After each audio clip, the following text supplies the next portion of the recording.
So, I was thinking that with the inherent characteristics and abilities that the two of us have, I really do think we'd make great detectives in like 80s Miami or like 80s Los Angeles. You know? Right. No, So, I've always wanted to be a detective, solving crimes.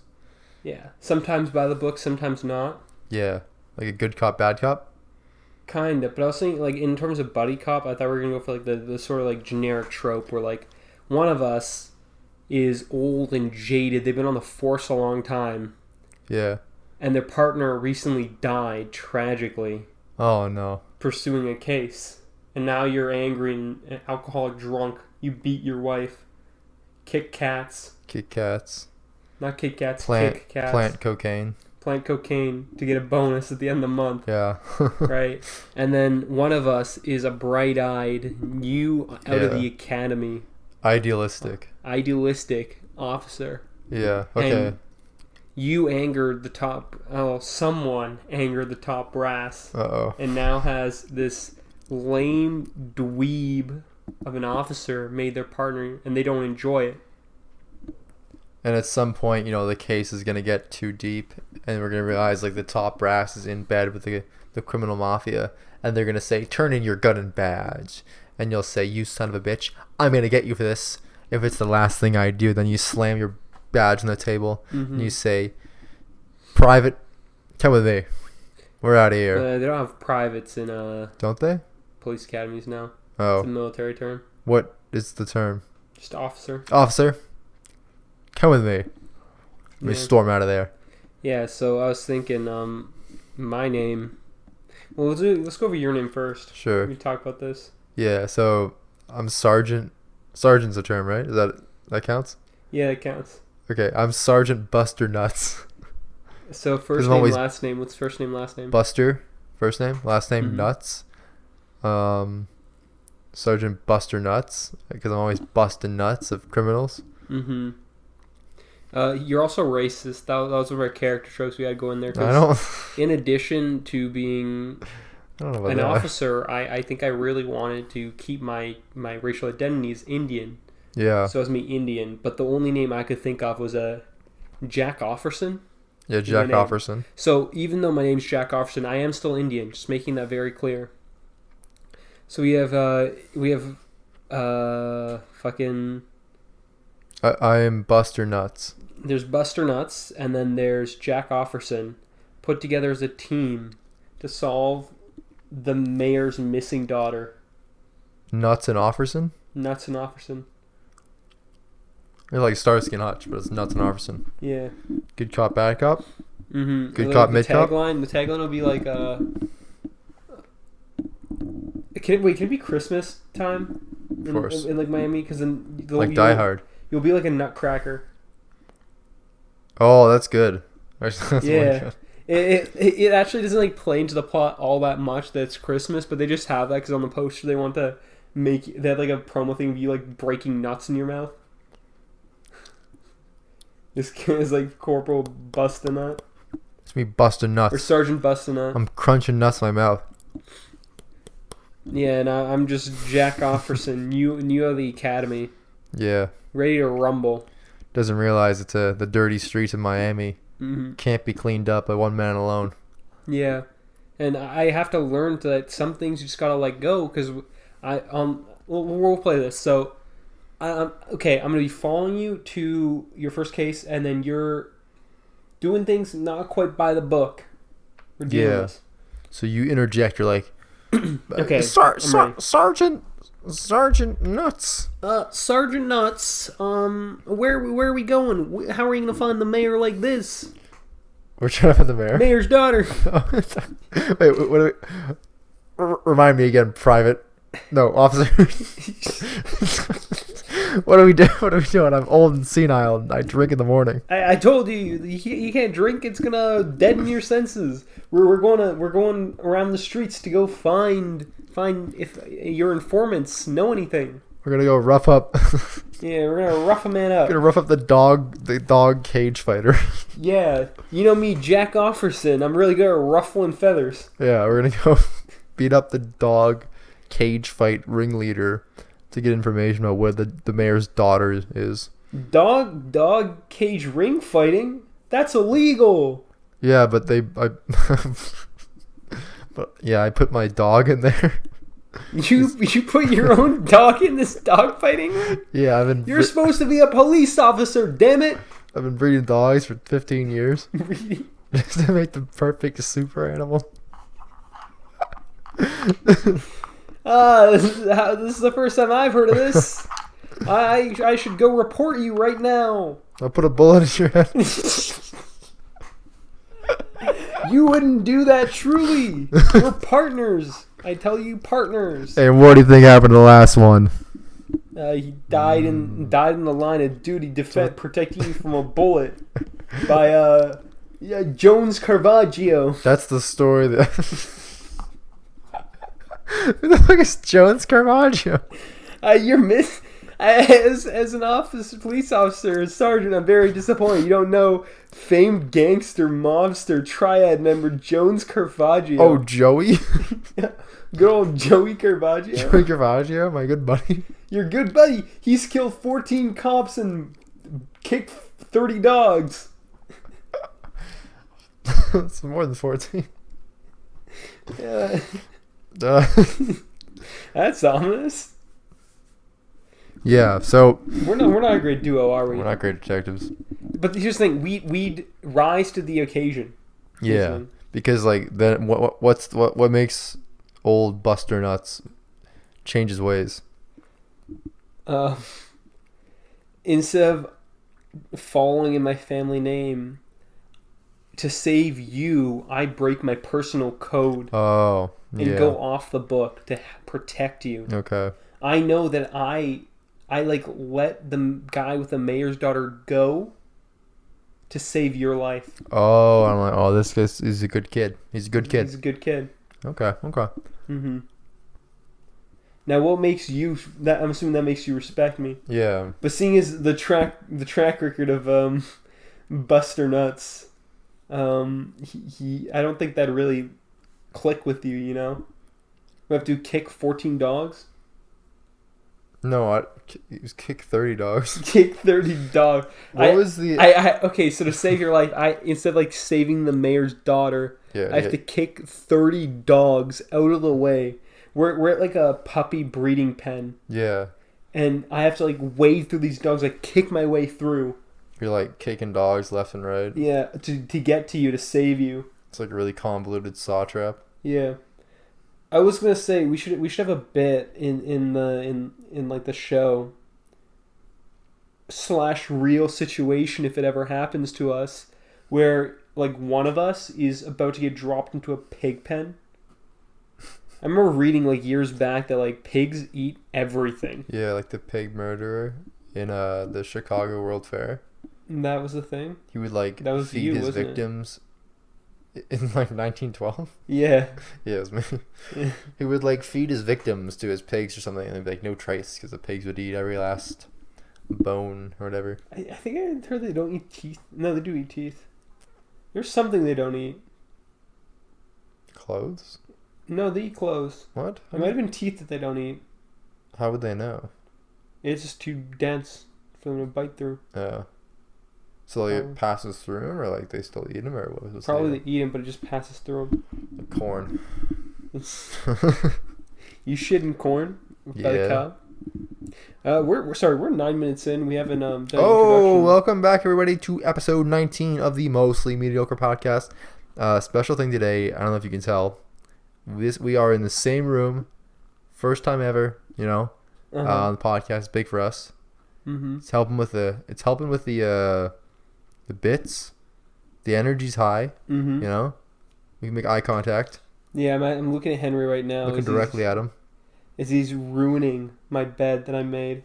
The sheets have come out of under the mattress. What are you talking about? I'm angry. All right. I'm hangry. We had pizza before this. Pizza. Sorry, yeah. We got a nice pizza, pronto pizza. Yeah. Cheese, onion, tomato, mushroom. Yeah, that sounds about right. Garlic dipping sauce. I had a Coke Zero. I unfortunately had Crush. Yeah. He's a spineless bastard who actually does like soda, apparently. No, I don't. I just said when I was young, I drank Crush when I had soda. I wouldn't say it's great, but I'm just saying that I did consume it.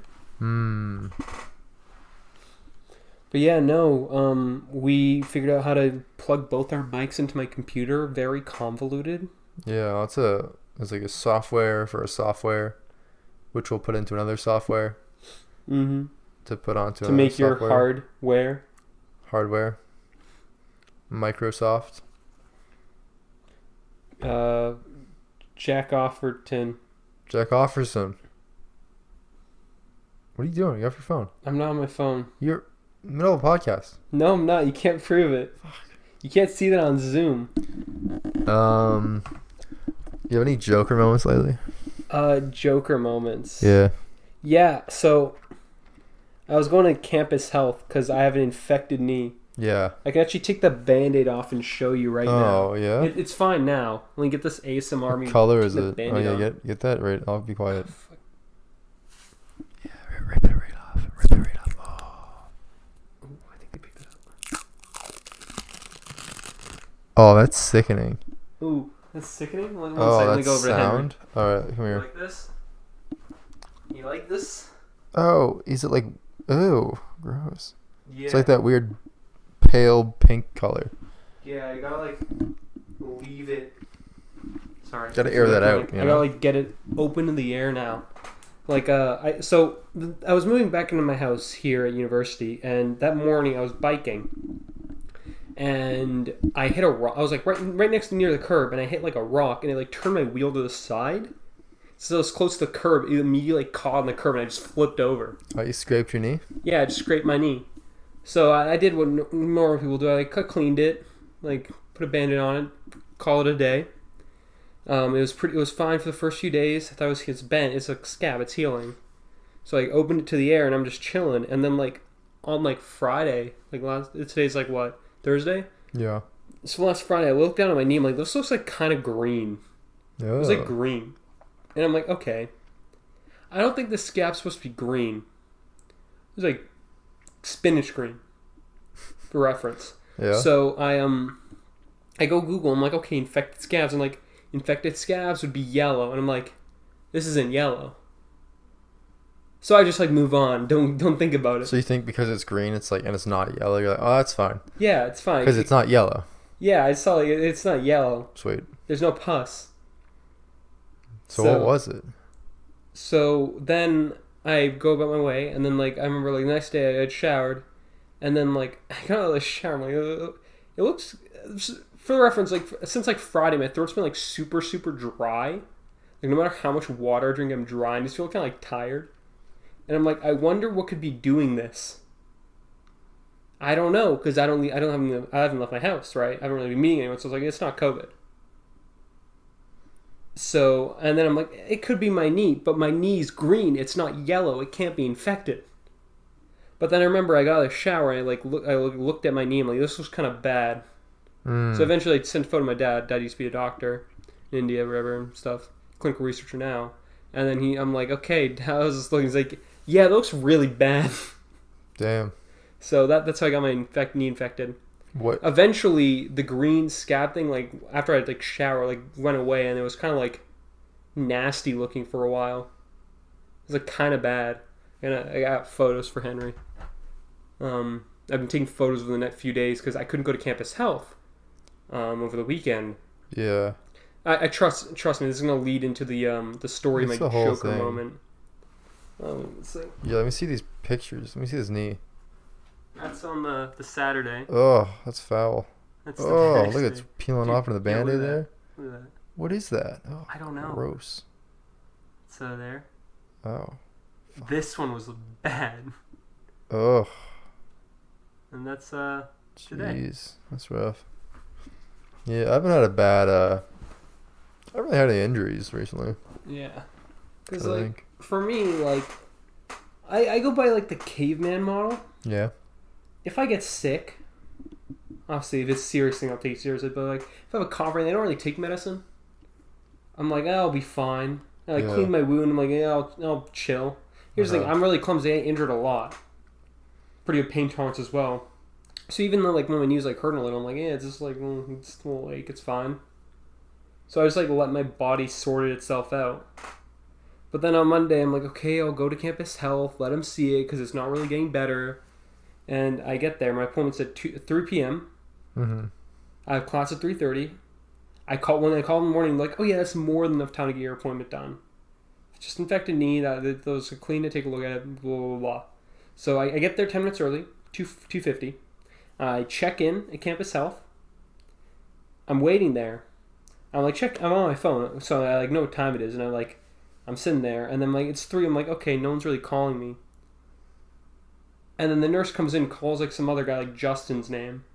Who the fuck is Justin? And I'm like, oh, that's weird. I'm like, maybe he was the appointment before me. They were like running late, so they called him. Mm-hmm. Like late. And I'm waiting there. No one's called. It's getting to like 3:05, and I like look over the receptionist. Receptionist's like, oh, she like realizes like, oh shit, they haven't called him. So she like brings the nurse in and is like, okay, yeah, you gotta like get this guy in. And then the nurse looks at me and is like, okay, yeah, sure. She's like, okay, not a lot longer. We'll call you in real quick. I'm waiting there for another like 25 minutes. It's like 3:30 now. I gotta go to class. The nurse finally comes out and is like, okay, I'm sorry. Dr. McCauley's had back-to-back appointments. We weren't able to get you in, which is really bad. And she has the gall to say, she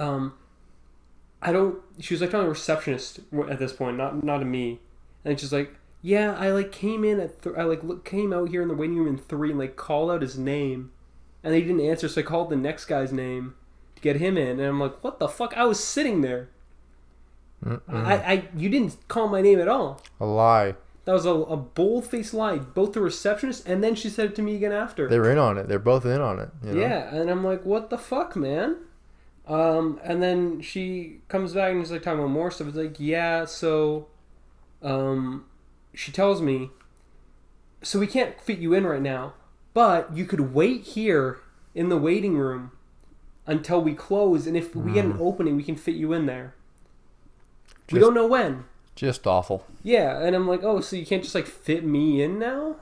Like just move the other guy later? Like, no, we can't. I'm like, oh, that's bullshit. And then I'm leaving. They moved my appointment on Wednesday, and the thing that just gave me my Joker moment is she's like, not even her like trying to pin the blame on me. It's her saying, yeah, your infected knee, it's pretty bad. You should really get that stuff checked out. She hasn't seen it. It's like in a Band-Aid. But she's just saying like, yeah, infected knee, you should take him seriously, get him checked out. I'm like, what? You're the fucking reason I can't get it checked out. Yeah. That was my Joker moment. That's great. That's like...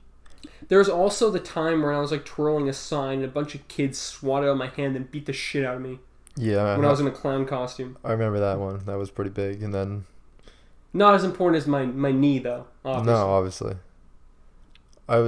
I had a similar situation like Campus Health where I got there and I was like in line. I walk up to a receptionist and she's like there. And he's like, okay, I check in. Hi, I'm here about...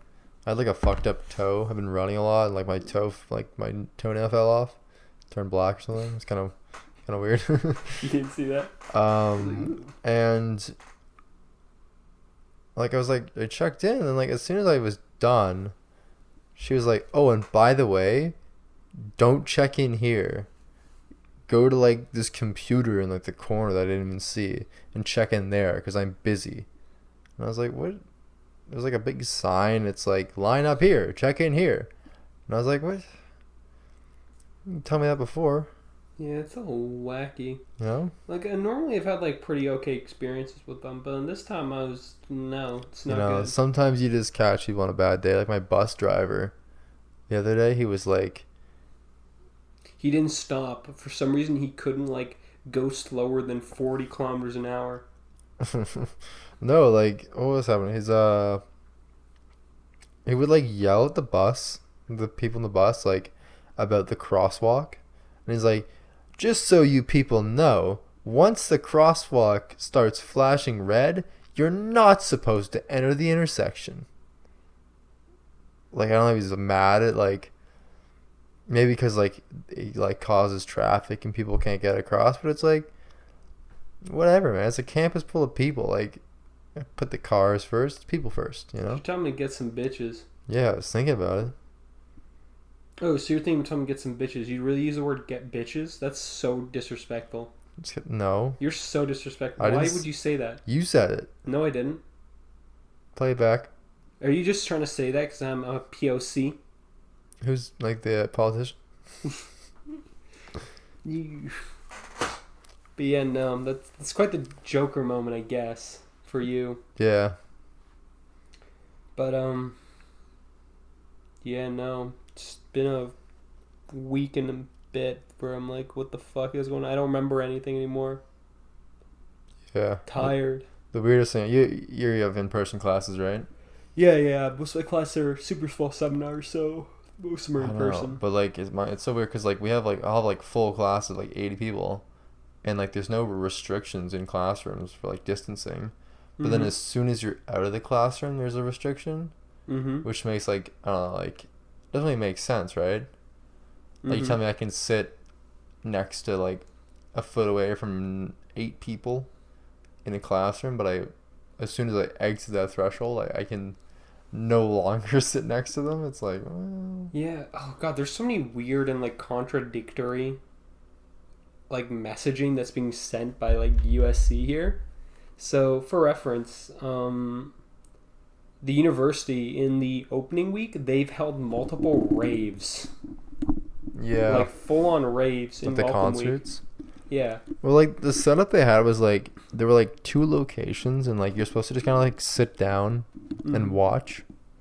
But it's like you're gonna tell a bunch of 18-year-olds who've like been virtual on high school for a year and a half to just sit down while like a concert is going on. That's like besides the point though, because like I've heard, like I was speaking to some of my soft friends, and they were saying that there's like one of them who's been softing for like the past 4 years. She's been past 3 years because she's in her 4th year now.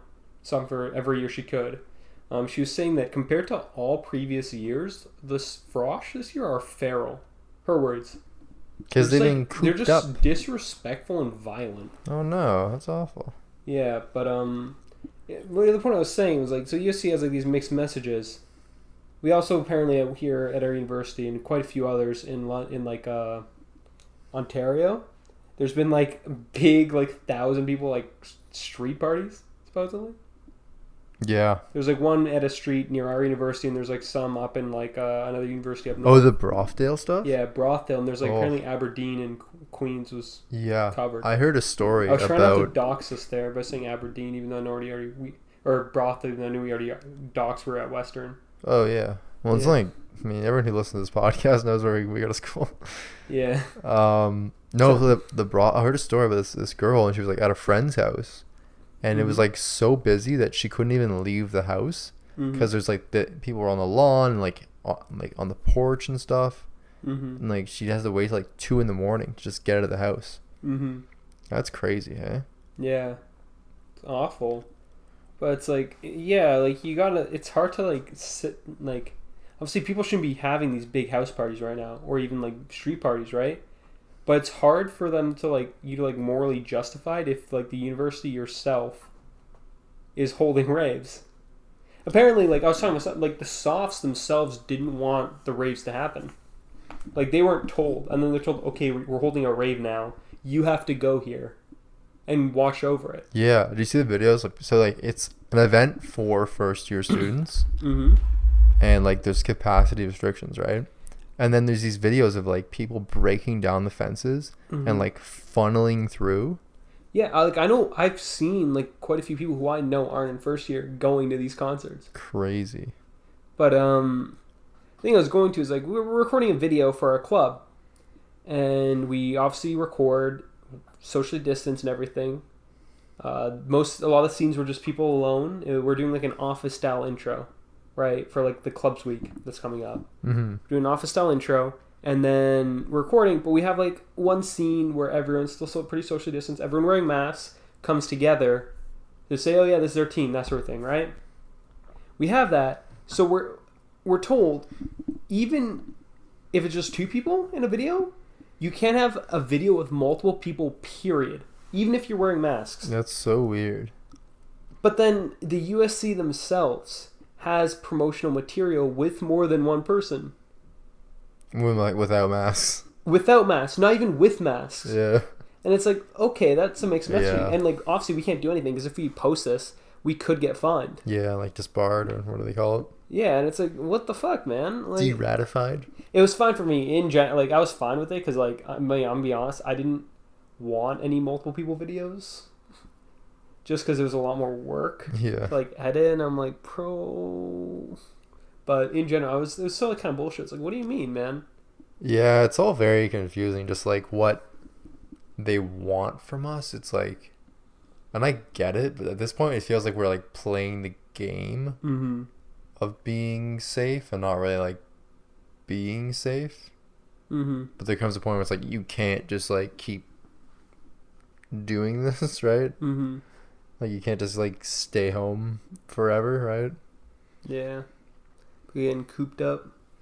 That's why the first years are all feral. But yeah, speaking of feral and furries, this actually doesn't have to do with this. But Hey. did we talk about the last Mimsy in the last podcast? I don't think we did. No, we talked about it separately. Yeah, okay. Not... I gotta pull this up on my phone. So. Do you ever see that movie? Right, pull it up. I'll yeah, talk. go. There's like this movie about this like bear that comes to life. Paddington? No, that's a different bear. It's like a Ned's big Museum. bear. No, a bigger bear, different bear. Pink Panther. No, that's Benji. not bear. What's Benji? I just thought Benji would be a bear name. No, it's like a bear, and he like comes to life, and it's like, no, it's not. Who is it? It's, fuck, who's the dude? And it's like a really bad, and there's like creatures or some shit. There's like monster creatures. Mm-hmm. Here, I'm gonna pull it up real quick. Here, movie where bear comes to life. Perfect. Here we go. Not Ted. Gooby. Yes, Gooby. Mm-hmm. That's the one. And it's like, who is it? It's like some dude from like a famous movie. Robbie Coltrane? Do I know him? Eugene Levy's in this. Oh, man. Okay. I got this. So I'm going to first tell the plot.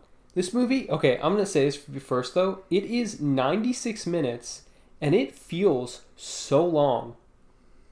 It feels like so much is happening and so much is not happening at the exact same time, okay? Right. I'll tell, like, the weird development shit I found out afterward. But here's the plot. A scientist in the distant future has set out to avert a catastrophic ecological disaster. Before I continue, they never actually expand on what this disaster is. It's also not even ecological disaster. I thought it wasn't. It was just that people just wear suits all the time now. And like the suits look like alien suits. That's it. We don't know what the disaster is, but supposedly they wear suits. And so a small number of high-tech devices in the form of toys are sent back in time to modern-day Seattle. Okay? Okay. So they send toys back. Here they are found by two children, Noah Wilder and his younger sister Emma. The toys are initially incomprehensible to them other than the one that appears to be a stuffed animal. The children keep their discovery secret from their parents. Emma becomes telepathically connected to the stuffed rabbit, Mimsy, which imparts knowledge to her. The children gain genius-level intellects and psionic powers. Thanks to her link, Emma develops the more advanced abilities. Only she can use the spinners, which can float and produce a force field. Noah can teleport objects.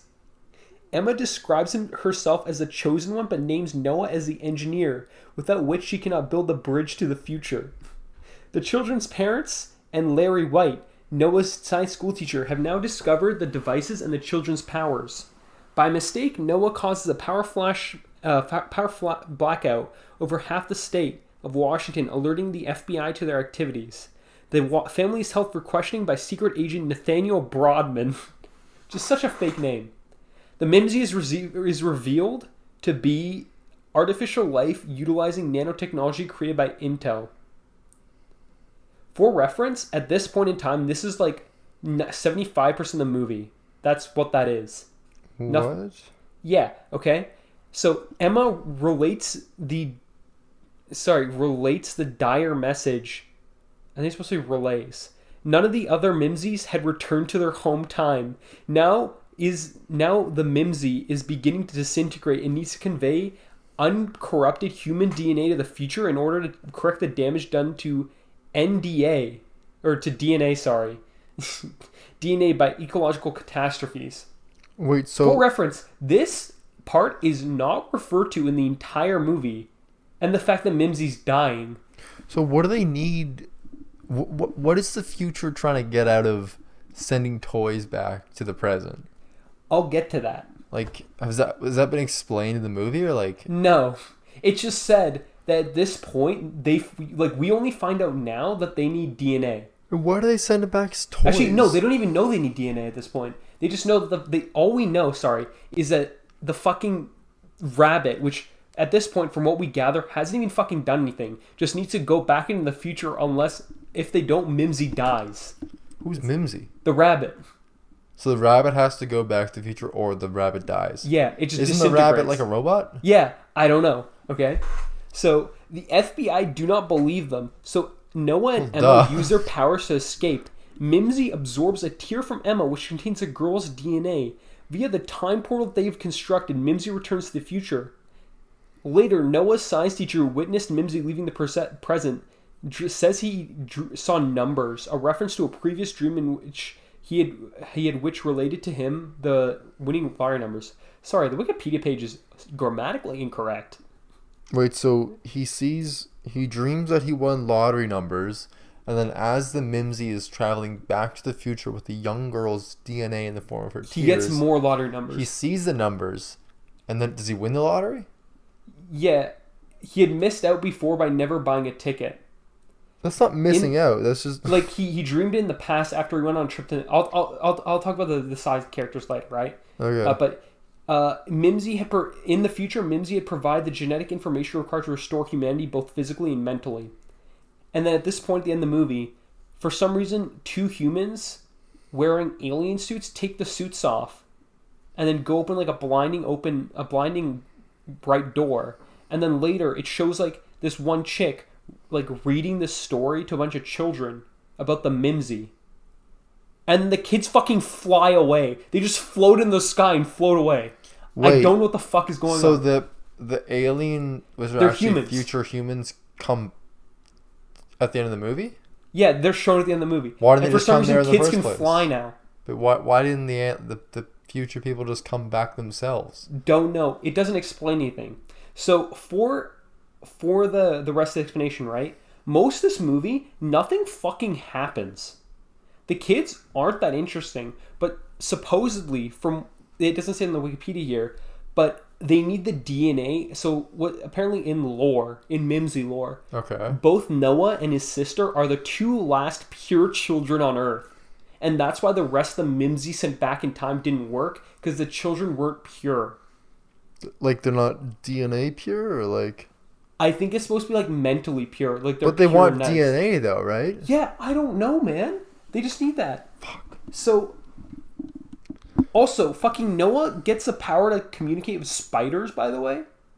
Yeah. And he creates a science fair project by writing code on a computer and then conveying that telepathically to spiders, and then the spiders build something for him. Oh. What the fuck is going on? Yeah. Like, you don't know what the fuck is going on in this movie. I feel like I've seen this, but I don't think I have. The teacher, by the way, is the guy who plays Dwight. Yeah, Rainn Wilson. Yeah, Rainn Wilson. Oh, yeah. But like the part when they go to like the FBI's that lasts like 30 minutes. Not even 30, like the past like 20 minutes. They also steal a car and run it. Like when they create the portal, they like steal the Mimsy, take a fucking truck, drive from like the secret compound held by the FBI all the way back to their cottage where they found the Mimsy, create a fucking portal, a psionic portal back into the future, and then send it back. That's what happens there, right? But here's the weird thing about it. The movie feels tonally weird. Like, if you look at reviews, right? If you go to Letterboxd, for example, some people say, like, they were scared of this movie for some reason. It just has, like, a weird sort of vibe. Like, I originally watched this because Alex kept bugging us. I'm like, do you want to watch a movie? You know, I say The Last Mimsy which fuck before I was like, what the fuck is the last Mimsy? So we finally watched it to appease him, and it like feels atmospherically like it'd be a better horror movie. Oh, okay. And I was looking into it, right? And it's directed by Robert Shea. Do you know that name? Robert Shea? Yeah. No.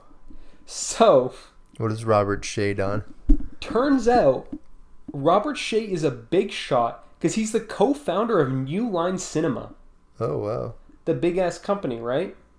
What other movies has he directed?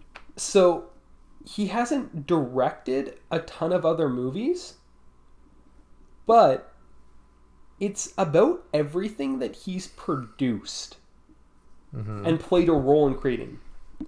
He produced every single Nightmare on Elm Street movie. Okay. And it was like one of the main reasons that movie ever got made. He did Teenage Mutant Ninja Turtles and also the Lord of the Rings. He produced those. And it appears, I was like, okay, he probably just put his name on it, right? But it appears that he put like a sizable amount of effort into it. He also did Alone in the Dark, the horror movie, which is apparently a cult horror like film that's like very popular. But he was also the executive producer for Hairspray, which is popular, right? I know it's racist, but it's popular. But like all these like very, very popular movies, like Freddy vs. Jason, the entire Nightmare on Elm Street video, Lord of the Rings, Hairspray, fucking Mortal Instruments. He's the producer for every single one of these movies. And it doesn't make sense that he'd fucking create the last Mimsy. He was also, by the way, given special thanks in Magnolia. Oh. I'm reading here a little New York Times about the last Mimsy, and it says... sorry, one last thing. Yeah. Sorry, I forgot about this one. He was the production manager in charge of SpongeBob SquarePants at one point. Like the show? Yeah. Oh, shit. Sorry, go ahead. So they're saying the last Mimsy suffers from jarring product placement aimed at parents rather than children. Did you notice that? No. I was like too busy, like what the fuck is going on? I didn't even notice it. Oh, okay. Maybe I'm not a parent, that's why. Hmm. But like nothing happens. All that, they don't actually even really tell you shit about the fucking alien, like the future people. You only find out that it's like a robot. Before, like, you just think it's like some weird fucking teddy bear, right? So, like... You only find out it's a robot when they go to the FBI facility, and then the FBI guys put it under a microscope, they zoom in really far, and there's a tiny, like, nanomachine microchip that says Intel. Intel? Yeah. Like... The last Mimsy was made by Intel. So, it's just like a robot? Yeah. Made of nanomachines. So it's not a teddy bear. I'm like, what the fuck? And then at this point... Like, there's like an Intel guy there that the fucking FBI calls. Like, the Intel guy's like, yeah, this isn't anything we've ever made. This is decades, centuries ahead of our time. Oh, wow, that's Shut great the fuck exposition. up. What does that even mean? Decade? How could you look at a chip and know that's decades ahead? Yeah, I haven't seen this anywhere, man. Yeah. Yeah, so they have that there. And then they just make... It was at this point that they make up that the Mimsy's fucking dying. Hasn't been mentioned any other point. And how is it dying? It's made of robots. Don't know. Oh. It was decomposing. This movie sounds like... It is a fucking fever dream. hard to watch. But, like... Here's the thing, it's hard to watch, but I've also been thinking about this almost nonstop for like 4 weeks now. It just sounds like it's not... It's like that trope of, like, movies where it's like... I know movies are made for kids a lot, right? But it's like where the kids have to like save the world. It's like there's no way a child could ever save the world. Also, like how are they the last pure children? These two kids, they're not even that interesting or cool. Like, do they Like have personalities? they quote unquote personalities. The only point that they show that the kid, like even one of the kids is pure, is when the guy Noah Wilder, the boy, his friend offers him the opportunity to cheat on a test on a science test. He's like, no, I won't. That was it. What about the girl? The girl, Bro, they make her into like the child equivalent of like Manic Pixie Dream Girl because all she does in entire movie is like talk to the fucking Mimsy. She doesn't do anything. She just talks to Mimsy? Yeah, that's it. Does the she scares, Can the Mimsy talk? She scares the fucking babysitter who then believes in aliens. That doesn't seem pure. Yeah, because she's like talking to Mimsy, and the babysitter's like, "What the fuck are you doing?" He's like, "You want to see a magic tree?" And she takes like the clacker stones. It's like the power that she has. There's like a bunch of stones, and she just spins them in place, and they start floating, create an electromagnetic field. Oh, sorry. Fuck. I forgot about the weirdest, the stupidest plot point. Sorry, I'm getting heated about this again. So, the science teacher, right? The guy played by Rainn Wilson. So, canonically, canonically, in the movie, he went on a trip to Nepal. Yeah. And somehow got spiritually aligned because then in his dreams, he dreamed winning lottery tickets. But apparently didn't buy them. So the reason that they like he starts to realize there's like something off about like the Noah, right? So he gets him and his like girlfriend figure out that like there's some weird shit going on because Noah on a test draws a mandala. A what? A mandala. It's like a symbol, okay. Right? He draws a mandala. And it's supposedly some mandala from like an ancient text on spirituality. And he's like, holy shit, this kid's spiritual as fuck, man. So he basically like goes to the parents' house and says, your kid is a genius. He's spiritual, some shit like this, and tries to get the parents to like let him speak to his kids. And like him and his girlfriend, they're like, his girlfriend really wants him to win like lottery tickets again. While like the teacher's like, spiritual shit, man. Somehow they connected to fucking Nepal. So, Rainn Wilson, the science teacher, thinks that because this 10-year-old child drew a mandala on his test, he can somehow aligned. Get him lottery tickets? Yeah, because he's spiritually aligned. Because he only got the lottery ticket after going to Nepal, and mandalas appear some places in Nepal. What? That is a whole plot point. That and the, like, how long does that one go on for? Pretty much the entire movie. So does the Mimsy like? Oh, sorry. Talk or but the move? mandala thing. The reason why Rainn Wilson also freaks out is when the portal. It's like some weird fucking portal tunnel through space and time, like goes like into the stratosphere. There's like a giant like vortex that's created when Mimsy's going back in time, back to the future. Right. Also, the little girl's arm gets stuck in the fucking thing, and the boy has to go underneath the force field and pull her out. Don't worry about that. But when it goes away, there's like a glowing outline of a mandala. What? Yeah, and it's apparently like the natural order, bro. And then when he sees that mandala, he gets the lottery tickets in his head. He gets the numbers. Yeah, he gets the numbers. It's just... This movie feels like so all over the place. Like, it's not like... It is tonally so off.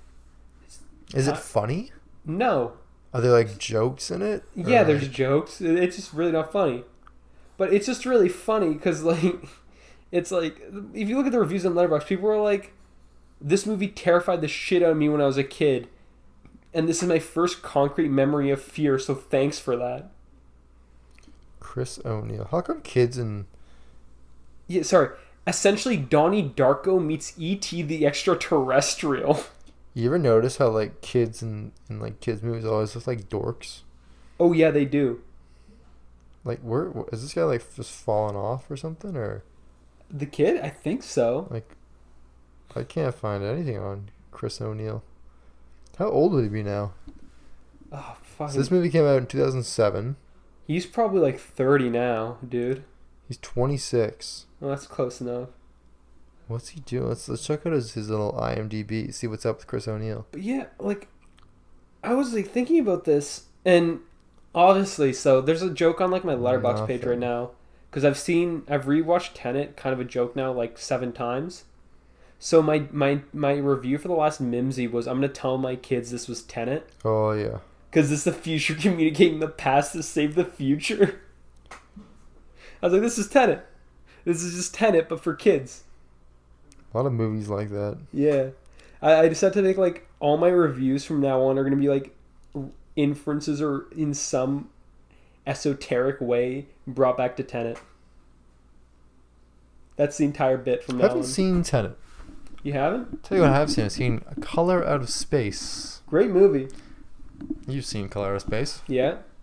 A film Sure, Nicolas Cage. starring Nicolas Cage, inspired by H.P. Lovecraft's A Color Out of Space. Mm-hmm. And it's weird. It opens with I don't know, the only opening movie where it's like, basically it's like a narration by this hydrologist, whatever. Like lots of, like every H.P. Lovecraft is told from the perspective of some sane person, Mm-hmm. pretty much, right? Presumably and sane. he's like the sane-ish character, Mm-hmm. who always becomes sort of like unhinged by the end, or like encounters something wrong by the end. Mm-hmm. And the way the movie opens, though, like the actual first real scene is like, there's this girl on a beach doing a ritual, A or Wiccan something. ritual. A Wiccan ritual, right? And then there's a horse tied up, and just the way it's filmed makes it look like so low budget value. Did it? Because I don't know, like I that thought it was opening I scene, thought it looked pretty good. it just didn't feel cinematic. It just felt like very, I don't know. It wasn't made with a lot of money, to be fair. But just that like, it was a very far away scene from the characters, so it didn't really feel like the camera was like 25 feet away from the actress. I don't know, but the rest of the movie is a lot better. Like, it's just that one scene didn't feel good. Mm-hmm. I don't know why. Like, it didn't even it didn't really set the movie up that well either. Like, okay, we know she's like, it sets up that we know Lavinia, the daughter of this family. She's also, I'm pretty sure she's supposed to be in high school, right? Is she? I don't know. I don't think so. She looks young. She's supposed to be studying, apparently, but... Oh, I just assumed she was like in high school or something. Well, like, how old's Benny? The PhD guy. Because I was going to say, oh, Benny the son. Because I thought you were saying, like, so there's this PhD student or whatever who, like, looks in his, like, mid to late 20s. He's not a PhD student. I thought he was. He's working. Oh, yeah, sorry, he was, like, working. He was, like, a surveyor, sorry. Who's, like, very clearly, like, in his, like, late 20s, like, or mid to late 20s. Yeah, he's, like, 30. They do, like, some weird, like, relationships or, like, flirting stuff, I think, between him and Lavinia. But I was under the impression that Lavinia was, like, a teen. I'm like, this is weird. I thought Lavinia was, like, an adult. Oh, I don't know. I'm not sure, though. They portrayed her as if she was, like, oh, yeah, just a teen who's into cult shit. Manic Pixie Dream Girl. Yeah, I haven't read the story, so I don't even know what the inspiration are, but, like, I thought it was pretty good. Like, I liked the plot. So, for reference for the audience who's listening, Color Out of Space, the original story by H.P. Lovecraft, and this movie, it has to do with a meteorite that falls into, like... A farm. Into a farm. And in the movie, it's on this alpaca farm owned by this guy, and it goes into their well. And from the meteorite, there's this color, get a color out of space, that is indescribable to mankind. It is supposed to be so out of this world, so otherworldly, that you can't describe it. And it makes you go crazy, pretty much. But in the movie, it's just like a red-pink. Yeah, it's like this bright pinkish thing. So, for film, this is... Obviously, it's Lovecraftian, but in general, this sort of film, the genre is the cosmic horror. Mm-hmm. In general, it's very hard to convey. Yeah. The way I'd say is like the best cosmic horror film I've seen. Color Out of Space is great, but the best one I've seen is Annihilation. That's the closest, both thematically, visually, and in practice, to cosmic horror. I feel like A Color Out of Space and Annihilation are similar in the theme of like an entity from space causing genetic mutations. Yeah. That's really a lot. That's like that sort of theme is shared a lot in a lot of cosmic horror stuff, because it's like something undescribable, some sort of eldritch thing happens. Yeah, it's changing what we think we know about nature. Yeah, and it's supposed to be something that's like foreign and unknown, like you can't quite describe it. And I'd say, like, obviously Annihilation is a lot bigger budget. For a movie that is made with a lower budget, I honestly thought that Color Out of Space did a great job. Yeah. It had its faults, but it had great moments. Like all the characters seemed interesting. Mm-hmm. And you see him just like change and go kind of like weird, because Nick Cage does this really well, obviously, but like go weird over the influence of this color. Yeah. Because like the day it comes in, like everything goes fucking bright pink, and then for the rest of the movie, there's like this like pinkish glow. And it like get the builds normal, and like, builds. banal, Yeah. like dark colors of like this deep forest farm, whatever. It's just like glow pink. It turns like neon. It's like, okay, this is weird. And like over time, you notice like these flowers, these like red flowers, just keep blooming and blooming. And like by the end of the movie, they've like overgrown everything. Which is really cool. And then it really goes to like the people itself. There's this great scene where this is gonna be spoiler territory, obviously, but like the mother, the scene where like the mother is cooking, she's like chopping carrots. Oh, that was great. And she like chops off her finger. That was a great scene. Because she didn't even notice. Yeah, she didn't even notice. And like the reveal of that, I was like, holy shit, man, that's good. They have this scene where like she turns into like an eldritch monster. Well, yeah, like because the way this like entity from space operates, it like we learn what it's trying to do is basically like it's like from an alien world, and it's trying to mutate the life in this forest, in this farm, to be like its home world. And obviously in the original Lovecraftian, that's not really what it is. The Lovecraftian story. I'll have to it's like an adaptation of it. Okay. For most Lovecraftian stuff, there's no real explanation period.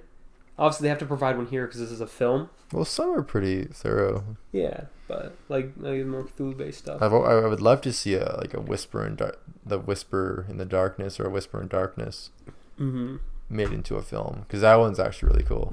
And I think like seeing cosmic horror like this, like Color of Space, do well, because this is originally seen as a movie that can't be made. Do like a pretty good job, makes me feel more confident we will get like those movies for those. Yeah, there was a show called Lovecraft County on HBO. I think it did pretty well. I'm not sure if it's like actually about Lovecraft, but I feel like the name implies it is. And I think there's some sort of like... It is. From what I've heard of it, it is. I think it didn't get renewed. It didn't get renewed. It sucks. I should watch it. I heard like the CG was pretty good in it. It showed its faults at some points, but it was like passable. But yeah, it's like a lot of the Lovecraftian stuff is like just so much more suited to print media, because obviously like it's up to the reader's mind. Yeah, it's up to the reader's mind. Yeah. If there's something that's indescribable, that's a lot more accessible if you're reading to like imagine than if you're being shown it. Because for Color Space, like you can't really find a color that just looks weird. Which I think like they did the best they could with the like neonish like reddish pink. Yeah. They having the glow the entire time did really well. But that's when you think of like the shimmer in Annihilation, that was done just really, really well, because they had to show this like otherworldly like material everywhere, right? But they weren't limited to one color, so they can have this shimmer visible everywhere. Yeah, they kind of use that shimmer effect too in a bit. I feel like Color to Space must draw on Annihilation. Let me just search up when Color of Space came out. Was it not recently? I think it was like 2018 or something. And Annihilation was like 2017? Sorry, Color of Space was 2019 on Netflix, and then Annihilation was, I think, 2018. Yeah, 2018. Okay. So they maybe would have been in production around the same time. One was, Annihilation was Alex Garland. Color of Space was a guy named Richard Stanley. But, God, there's just like this weird movies. I've been really feeling like I want to watch more of them. And Color Out of Space specifically, and seeing Nick Cage in that, really makes me want to watch Mandy. Right, with Nick Cage. Have you seen it? Nick Cage is really good at playing crazy people. And not just crazy, it's just very expressive characters. Which I guess is shown a lot more and more hinged characters. Yeah. They're crazy. I did feel like his character wasn't very consistent. In Color Out of Space? Yeah. And maybe that's owing to like the fact he was going crazy. Like at the end, like I think his performance at the end where he was like in the house and he thought he was talking to his family. Oh, that was good. I thought he was doing a really good job there, but like the scenes where he just sort of like for Lavinia as well did a great job. the what? The actress for Lavinia. Oh yeah, but the scenes where he was just like trying to be super expressive and just like yelling, Mm-hmm. it felt like it came out of nowhere. Mm-hmm. You know, he's kind of set up as like a very Down to earth sort of guy. calm, you know, funny almost person. Mm-hmm. And so when he's angry, it's like you're kind of like, what are you doing? You know? I feel like that's a sort of pitfall that like Nick Cage has sort of fallen into, where people assume they're gonna get weird, wacky performances, so he has to like play into that really, really like a lot, which I feel like doesn't like, really do him justice. There was this line he's being shoehorned, right? Where he was talking to Lavinia and Benny, so his two oldest kids, and he was upset about something, and he was like, you know what? Get the fuck out of my face. And he's like, and then he says, oh, I'll do you a favor. I'll get the fuck out of yours. And he says like yours. And it was just like, it felt so weird. And like the next scene he goes to, he's like, oh, I just blew up on Lavinia to his wife. And he's like, what?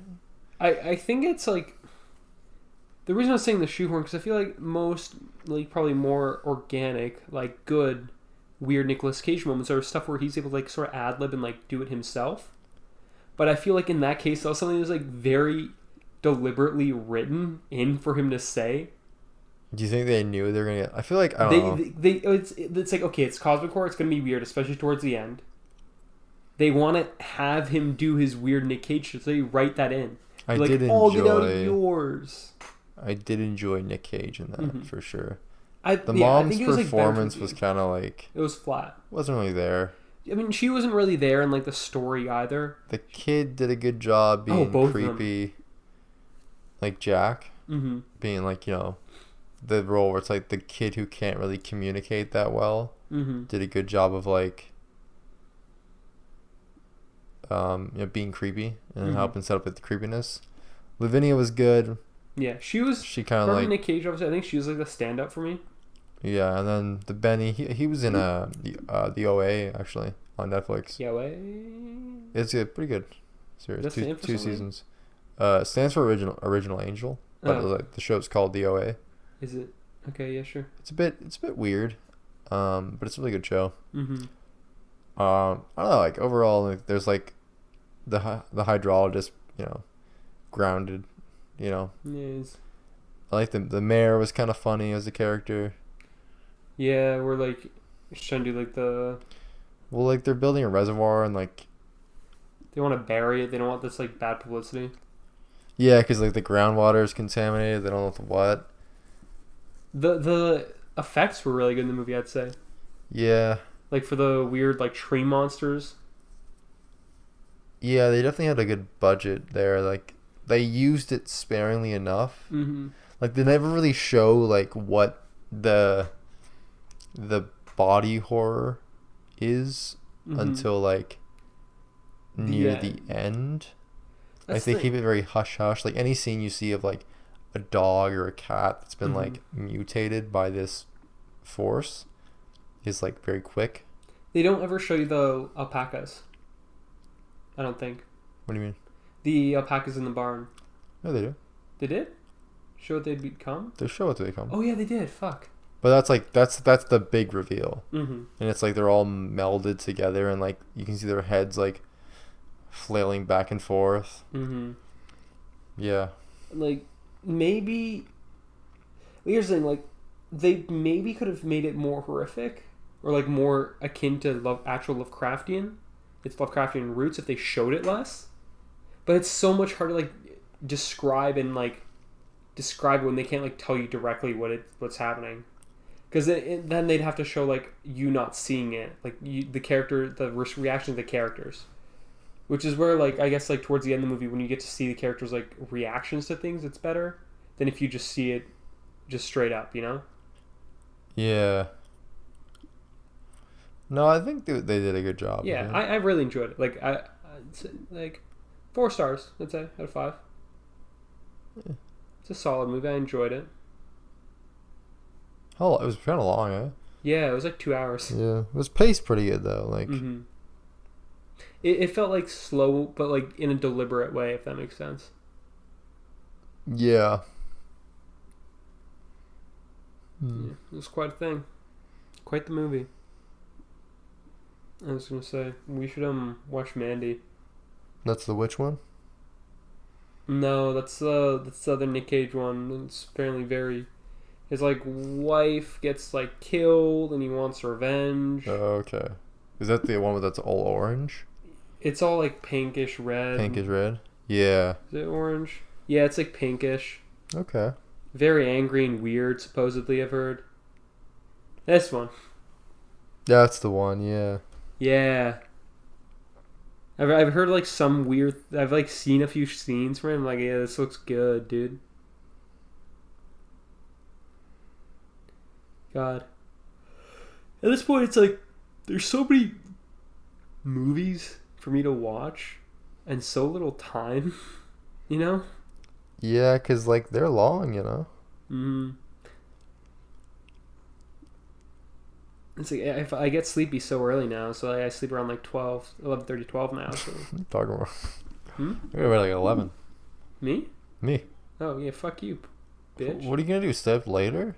Yeah, and it's like I don't want to, so I'm like, no. You gotta go to bed and then go to sleep and then get up early and drink the coffee and You want to work in the morning? See, drink the coffee, eat the yogurt.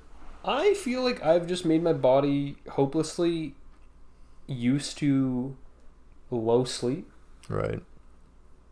Like, even, like, when I was most productive, like, a couple years back, I'd say it's like the time when I was most productive, I'd, like, sleep around, like, 12:30 to 1, some point between there, like, between 12 and 1, wake up at 7, get all my work done.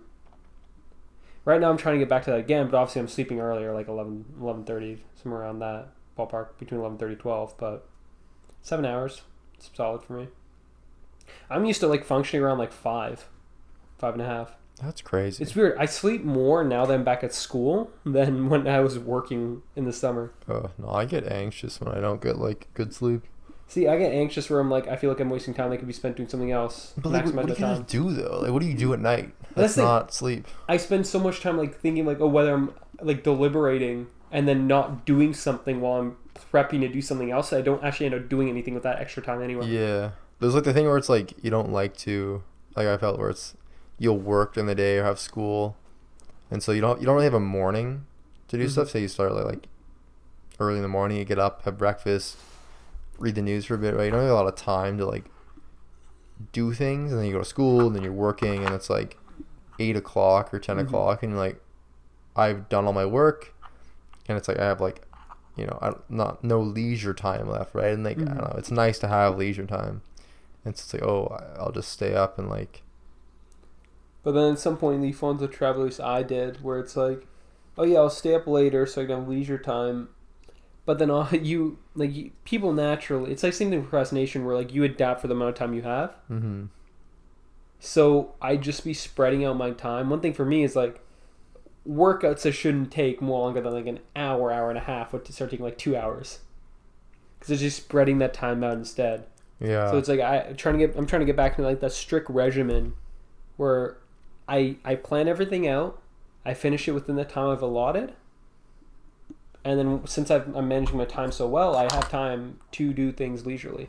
That's good. Yeah. Time management's always a difficult thing to do. Just like, it's like when you fail at a structure you've made, you know, it's tough to bounce back because you want to be on it. You know. Yeah. You don't want to fail your schedule. Yeah, that's always the fear. And it's like once you fail it once, you think you're going to fall into the trap of continually failing it. Yeah, you can't like let go of trying to keep up with it. Yeah, it's like, God, I hadn't quite figured out, like, the timings of, like, how long it takes me to do stuff, so I'm already a little bit behind. Yeah. Just because I thought I'd be back to, like, how productive I used to be, so I allotted time accounting for that. You'll realize, like, an hour of work isn't that much time, really. Yeah, it's not that much time anymore. So, like, to do, like, for example, like, 25% of my reading, it'll take, like, an hour. Yeah. Reading especially is, like, takes so long. Because, like, obviously I could just skim through it. But then what I like to do is, like, the first time I read through it, I like going one time where I skim through it and, like, highlight at the same time. but then I'll read over the same thing again almost immediately, Yeah. and then make my notes. Like I'll go through a section and then highlighting and reading through, like trying to comprehend and understand it. Then after a section, I like to go back and make my notes. So I do all that work in like double. once. Yeah. Yeah, so it's like, oh god, and I'm not that efficient at doing it anymore. So I'm like, gotta get back to it. Yeah. Yeah, we're over an hour now. We're over. Yeah, we've gotten the time management. Ironically, we're talking about time management. We're going over time. You want to wrap? Yeah, well, I'm good to wrap. All right. Well, thank you for joining us, everybody, on episode 19 of Mostly Mediocre Wrestling. Mostly Mediocre Podcast. Mostly Mediocre. Hopefully, you'll be seeing more consistent podcasts with us. We experiment the in-person thing. You know, next week, but hopefully. Yeah. Episode 20, big 2-0. Big 2-0. That's exciting. And XX.